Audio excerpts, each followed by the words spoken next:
Hello parents, hope all is well. I just wanted to instruct everyone on how to get into Clever via my BPS.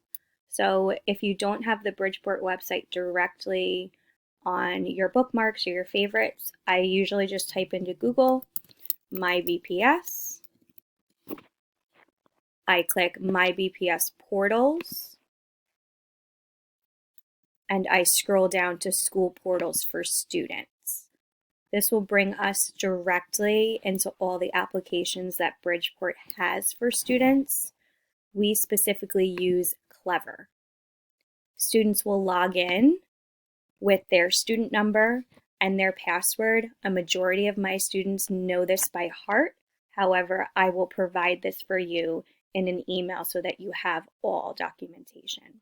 Once students log in, it will have their MobiMax, iReady, Lexia if they are a Lexia student, their BrainPop logins, everything that they will need to use our online applications.